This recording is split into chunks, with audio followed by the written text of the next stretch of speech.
Good afternoon.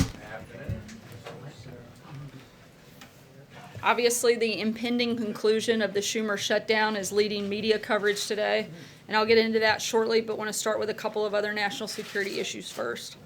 First, on Northwest Syria, we call on all parties to remain focused on the goal of defeating ISIS, de-escalating and resolving the Syrian conflict, and protecting innocent civilians.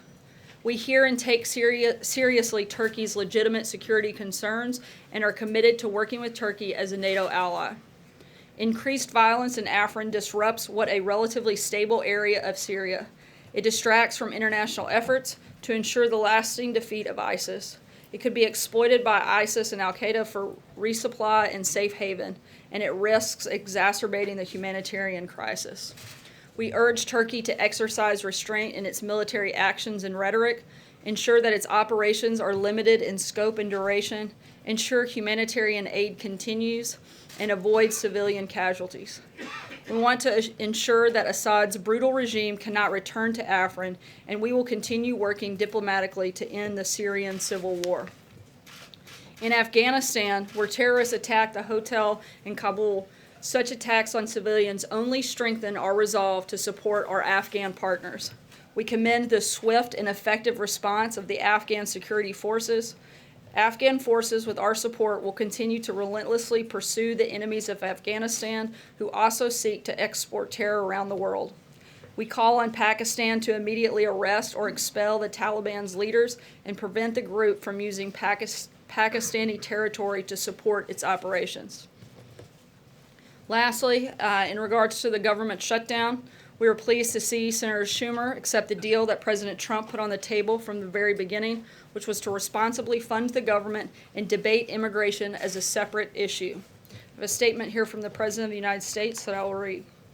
Quote, "I am pleased that Democrats in Congress have come to their senses and are now willing to fund our great military, border patrol, first responders, and insurance for vulnerable children.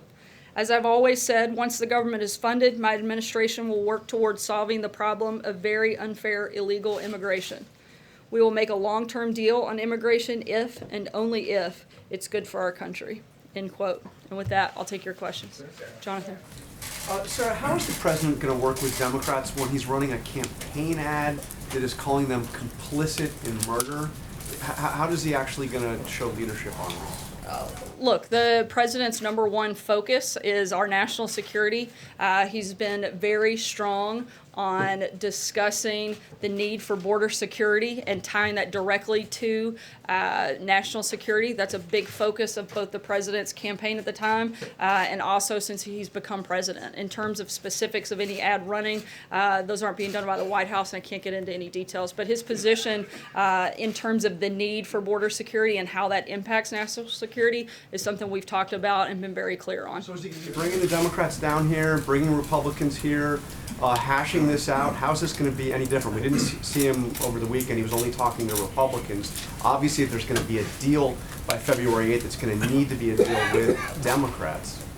Look, we've been very clear about what we want to see in any legislation, and I don't think that there's a whole lot of daylight between where we are and where the Democrats are. We certainly want to negotiate and get to a place, and we're hopeful that we can do that over the next couple of weeks. John? Senator Schumer on the floor claimed that the deal that he had on the table for Mitch McConnell today was much different than the one that he had last week. How did the ball move forward, if it did at all, between Friday night and this morning? Look, I think that Democrats realized that the position that they had taken, frankly, was indefensible, and that they had to focus on first funding our military, protecting Border Patrol agents, funding vulnerable children through the CHIP program. These were things that they didn't disagree with. They agreed with everything that was in this CR. The president stayed firm, Republicans stayed firm, and Democrats, I think, realized that they had to move past that piece of legislation and so that they could focus on the conversation they're desperate to have. So is it your contention that the deal that Chuck Schumer accepted and lauded today is really no different than the deal that he had on the table Friday? I don't see it to be drastically different, no. Major.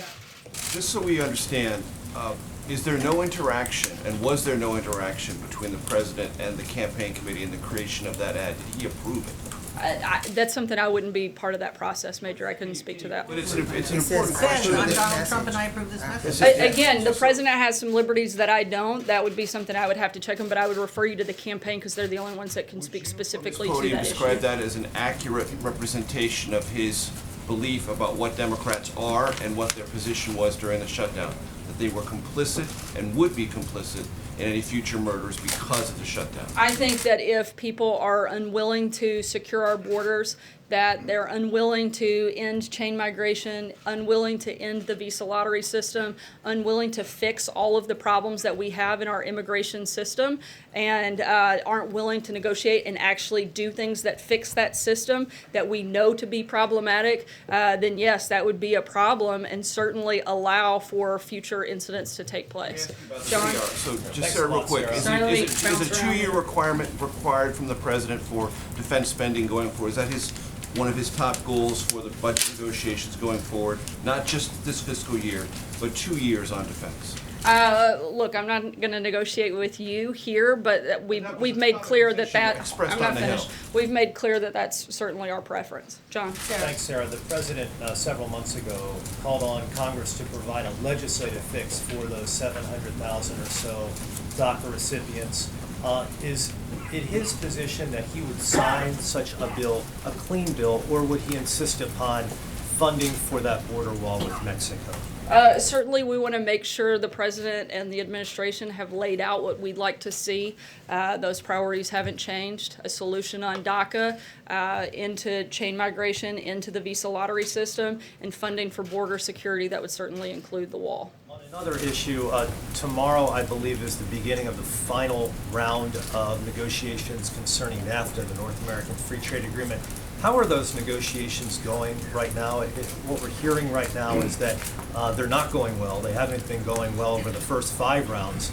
Is the president prepared to pull the U.S. out of NAFTA?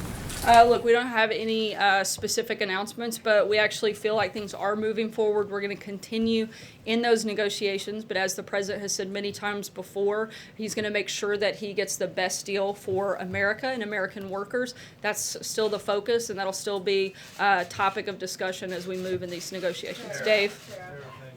After this shutdown episode, does the president feel like he can deal with Democrats anymore? I mean, for example, Senator Coons said over the weekend, he implied that the president didn't know the difference between authorization and appropriation, and there's been other leaks about conversations behind closed doors. What is the president's level of trust with the Senate Democrats going forward? I wouldn't say it's the highest level of trust, but I think we're certainly hopeful that we can reach an agreement on responsible immigration reform. We've laid out what we want, and we hope that Democrats, we know they agree on most of those components, and we hope that they'll come to the table ready to actually make a deal and less focused on playing political games. On immigration, you have the budget, you've got infrastructure, other big things you want to get done. Is that going to be possible after this fight? We hope so.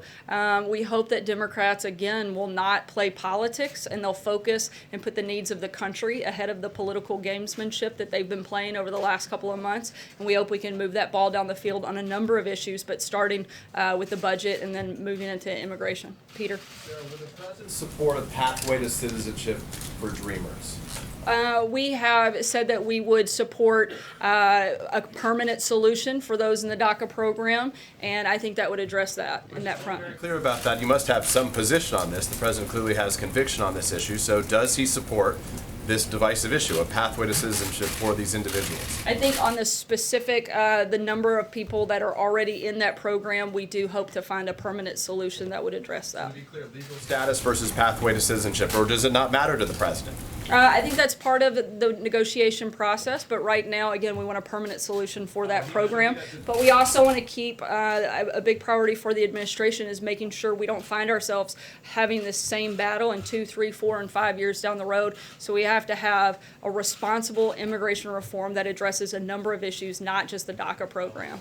David? I just want to follow up on that question. You just said there that you would be open to permanent legal solution for the 690,000 people in the DACA program. What about beyond that? There's a lot. Axios had a story last week that said an internal White House administration memo estimated that what the Democrats want would potentially legalize 3 million Dreamers. Where did you get that number?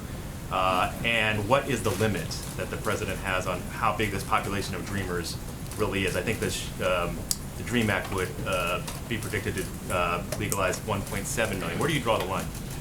Look, again, I'm not going to negotiate with you any more than I was going to with Major. This is something that we're going to work on with Congress and look for the best solution for our country, as long as, too, again, don't forget, a big priority for this administration is making sure we address this program in its entirety, not just that one piece of it. You said this program, I mean, again, there's certain people who've had the DACA protection, other dreamers decided not to apply for various reasons.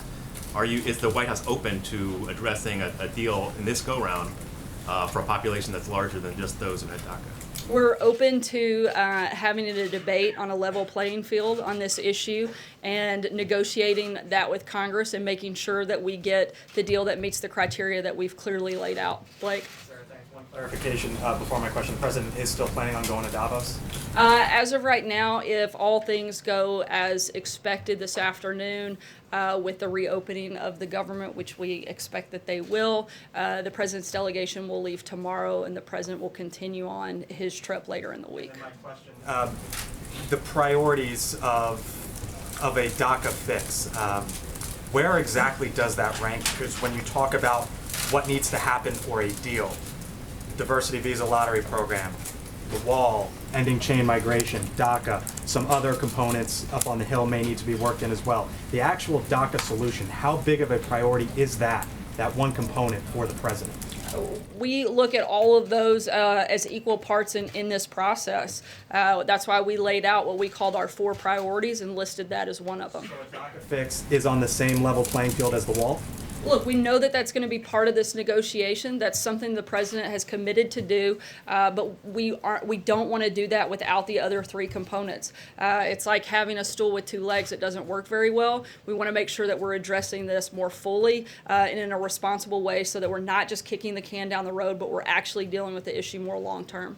Steve? Sir, we haven't seen the president for a couple of days. What has he been doing behind the scenes as this drama has unfolded? Look, we've put out a number of readouts. He's had several different calls, both with members on the Hill.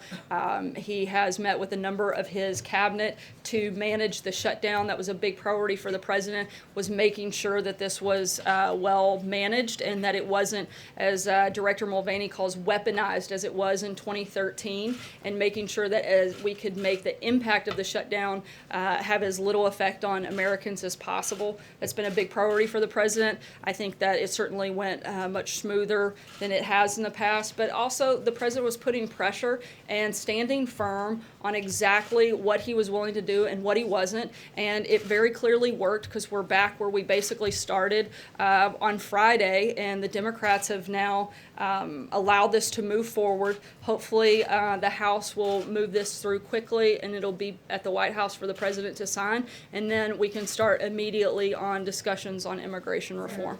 See him, Sarah. When will we see him? We'll keep you will there be- posted. will there be a We'll signing certainly make sure you guys are aware when that time comes.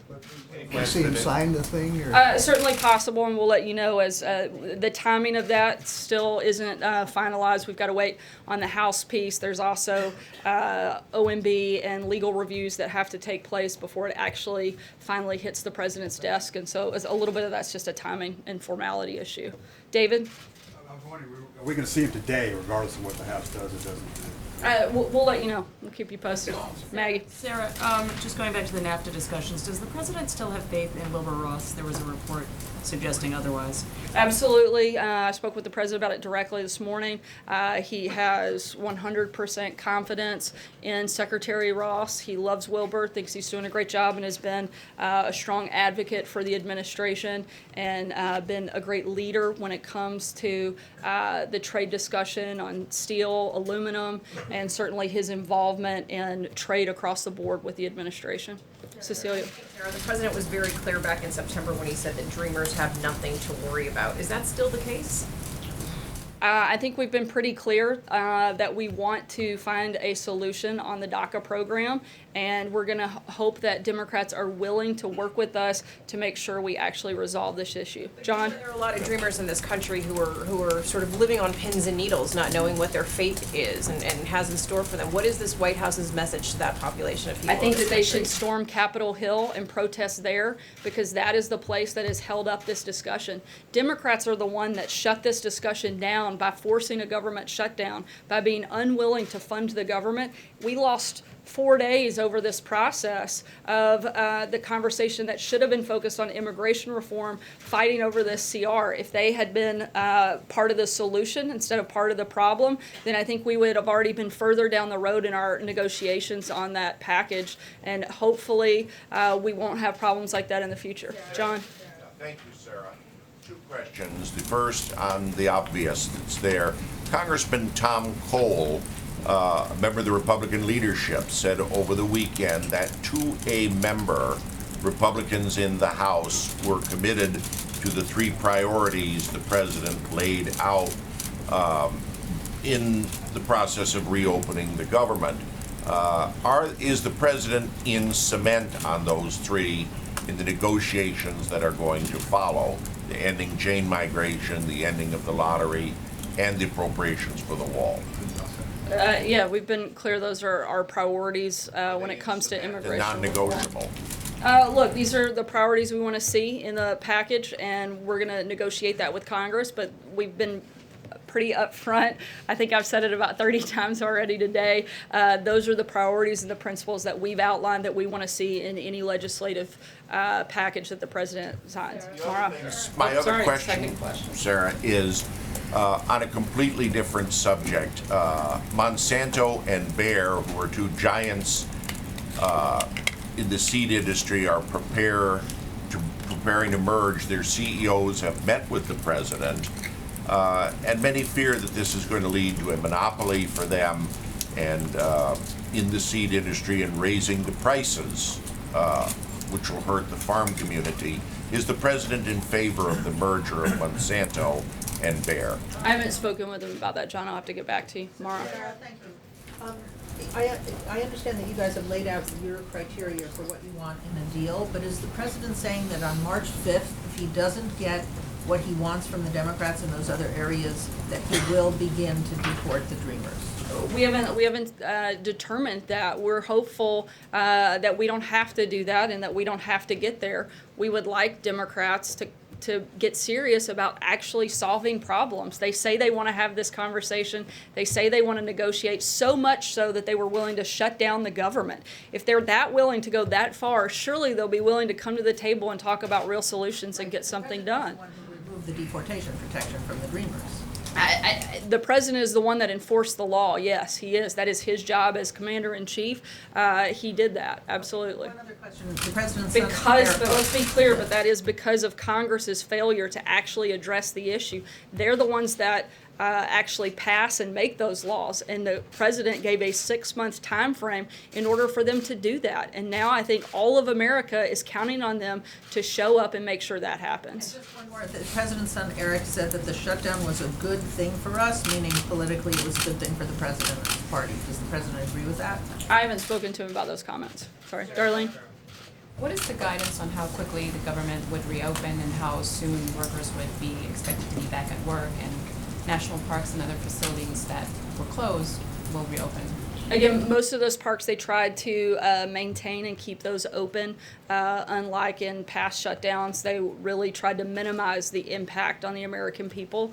In terms of what the turnaround time for a full reopen, as I said earlier, we are waiting on the House to vote and clear, then it'll go through the OMB budget process and review and a legal review, and then hit the president's desk, which we expect sometime late afternoon, early evening, which would make most government offices already closed, and so they would start back in full capacity tomorrow morning.